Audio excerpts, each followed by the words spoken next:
নমস্কার সুপ্রিয় বন্ধুরা, দেখছেন এই মুহূর্তের আবহাওয়ার গুরুত্বপূর্ণ খবর। আজ 27শে ফেব্রুয়ারি শুক্রবার চলে আসলাম গুরুত্বপূর্ণ আবহাওয়ার খবর নিয়ে।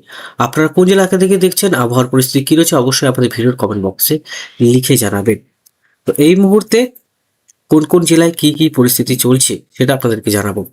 অবশ্যই ভিডিওটাকে ধৈর্য সহকারে সম্পূর্ণ দেখবেন এবং চ্যানেলটিকে সাবস্ক্রাইব করে রাখবেন। তো প্রথমেই স্যাটেলাইট চিত্র কি বলছে সেটা আপনাদের কাছে তুলে ধরছি। যেটা আমরা লক্ষ্য করতে পারছি, গোটা ভারতবর্ষে মোটামুটি এখন পরিষ্কার রয়েছে। কোনো জায়গায় সেভাবে কিন্তু মেঘ লক্ষ্য করতে পারছি না, কিন্তু অরুণাচল প্রদেশ, শিলং এই সমস্ত অঞ্চলে আমরা লক্ষ্য করতে পারছি যে মেঘ রয়েছে। তারপর আমরা লক্ষ্য করতে পারছি আমাদের পশ্চিমবঙ্গ জুড়েই কিন্তু একদম শুকনা যেটা আবহাওয়া, শুকনো যে আবহাওয়া রয়েছে সেটা আমরা লক্ষ্য করতে পারছি। কলকাতা থেকে শুরু করে শিলিগুড়ি, মালদা, তারপরে মুর্শিদাবাদ, নদিয়া, খড়গপুর সমস্ত অঞ্চলে কিন্তু আবহাওয়া অনেকটা শুকনোই থাকবে আগামী 4 থেকে 5 দিন।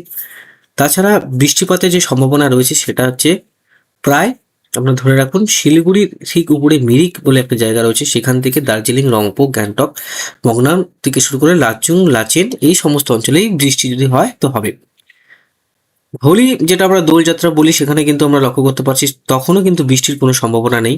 বৃষ্টি সম্ভাবনা মার্চের 15 তারিখের পর থেকে লক্ষ্য করা যাবে, তাছাড়া কিন্তু বৃষ্টি আমরা লক্ষ্য করতে পারছি না। আর এই মুহূর্তে যেটা নতুন একটা আপডেট, এখানে একটি নতুন নিম্নচাপ তৈরি হয়েছে, সেটার জন্য কিন্তু আমাদের ভারতবর্ষে সেরকম কোনো পরিস্থিতি তৈরি হবে না। তো মোটামুটি সমস্ত অঞ্চলে আবহাওয়া এখন পরিষ্কার রয়েছে। প্যাসিফিক ওশানও পরিষ্কার, আজকে শ্রীলঙ্কার আবহাওয়া পরিষ্কার, সেভাবে কোথাও কিন্তু বজ্রবিদ্যুৎ সব বৃষ্টি আমরা লক্ষ্য করতে পারছি না। আমরা যদি একবার ট্র্যাকে যাই যে বৃষ্টির পরিমাপটা কত থাকতে পারে আগামী 5 দিন, সেটা আমরা লক্ষ্য করব। তো চলুন আমরা একবার বৃষ্টির যে পরিমাপ সেটা আবার লক্ষ্য করি। মোটামুটি বৃষ্টির যে পরিমাণ রয়েছে সেটা হচ্ছে মোটামুটি এই সমস্ত অঞ্চলে বৃষ্টি থাকবে। আমরা যদি দেখি প্রায় মার্চের 3 তারিখ পর্যন্ত এই অঞ্চলটাতে লক্ষ্য করা যাবে বৃষ্টি। শিলিগুড়ি, মিরিক থেকে শুরু করে এই সমস্ত অঞ্চলগুলোতে, রংপুর, বাংলা থেকে শুরু করে মোটামুটি লাচুং, লাচেন এই সমস্ত অঞ্চলে কিন্তু আমরা লক্ষ্য করতে পারছি যে মেঘ থাকবে এবং বৃষ্টি হবে, 1 ইঞ্চির মতন বৃষ্টি হবে। তার সঙ্গে কিন্তু শিলা বৃষ্টি থাকবে। উপরের দিকে যে অঞ্চলগুলো রয়েছে সেখানে কিন্তু শিলা বৃষ্টি আমরা লক্ষ্য করতে পারবো। এই সমস্ত অঞ্চলগুলোতে শিলাবৃষ্টি থাকবে বন্ধুরা। তাছাড়া দেখুন আমাদের আশেপাশের কোনো দেশেও কিন্তু সেভাবে বৃষ্টিপাত নেই। তাও প্রায় থাইল্যান্ড পর্যন্ত দেখতে পাচ্ছি পরিষ্কার, মায়ানমার পরিষ্কার।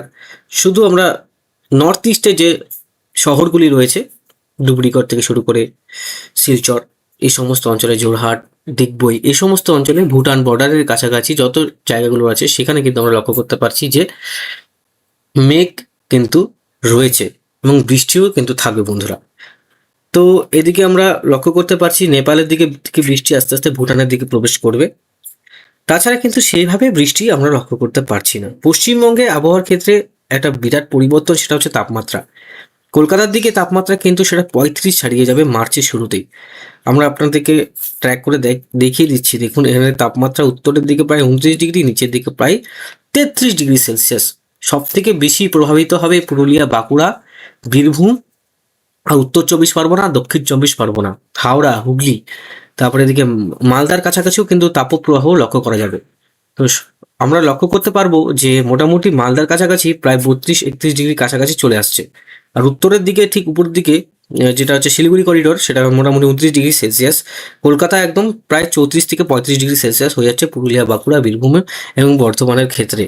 তো বিভিন্ন অঞ্চলে কিন্তু তাপমাত্রা আমরা লক্ষ্য করতে পারছি। দেখুন বিশাখাপত্তনমে প্রায় 36, এদিকে 37, আবার এদিকে 40 ডিগ্রি কিন্তু কাছাকাছি আমরা মার্চের প্রথমেই পেয়ে যাচ্ছি। তো সেভাবে কিন্তু ঘূর্ণিঝড়ের এখন কোনো সম্ভাবনা নেই। ঘূর্ণিঝড় যেগুলো রয়েছে সেটা আমাদের ভারতবর্ষ থেকে প্রায় অনেকটা দূর ডিস্টেন্স, সেটার জন্য কোনো পরিবর্তন আমরা লক্ষ্য করতে পারবো না বন্ধুরা। তো এবার আমরা মেঘমালাতে যাব। মেঘমালাতে আমরা লক্ষ্য করব যে কোনো পরিবর্তন আছে কিনা। মেঘমালাতে আমরা লক্ষ্য করতে পারছি সোম, মঙ্গল পর্যন্ত আমরা, বুধ, বৃহস্পতি, শুক্র, রবি, সোম, আমরা পরেরটাই দেখছি। মানে আজকে তো আপনার মোটামুটি শুক্রবার, শুক্র, শনি, রবি, সোম, মঙ্গল, বুধ, বৃহস্পতি না, একদমই নেই বৃষ্টি। মেঘ থাকবে সেটা হচ্ছে আপনার প্রায় উপরের দিকে দার্জিলিং, সিকিম, কালিম্পং, গ্যাংটক, ভুটান এই সমস্ত অঞ্চলে শিলাবৃষ্টি হবে বন্ধুরা। তাছাড়া এবার তাপমাত্রা আস্তে আস্তে আস্তে আস্তে কিন্তু বৃদ্ধি পাবে। সমস্ত অঞ্চলে কিন্তু তাপমাত্রা আস্তে আস্তে বৃদ্ধি পাবে, শুধু উত্তরবঙ্গে তাপমাত্রাটা এখনো পর্যন্ত সেই লিমিটের মধ্যেই থাকবে, 30 থেকে 29 ডিগ্রি সেলসিয়াস। এখনো পর্যন্ত 34-35 ডিগ্রি সেলসিয়াস হচ্ছে না, মার্চে 10 তারিখ পর্যন্ত হচ্ছে না, কিন্তু 10 তারিখের পর থেকে সেটা উত্তরবঙ্গেও হবে। তো আশা করি আপনাদেরকে আমি বোঝাতে পারলাম। আপনাদের জেলার নাম বলবেন, অবশ্যই আমি আপডেটটাকে তুলে ধরবো। বৃষ্টির সেভাবে এভাবে সম্ভাবনা নেই। তো কালবৈশাখীরই এখন পর্যন্ত যেটা হয়েছে, প্রথম বৃষ্টি হলো কলকাতাতে, সেটা 2-3 দিন আগে হয়েছে। তারপরে কিন্তু একবারে ড্রাই ওয়েদার, শুকনো ওয়েদার, বৃষ্টির কোনো সম্ভাবনা নেই, তাপমাত্রা আস্তে আস্তে বৃদ্ধি পাবে।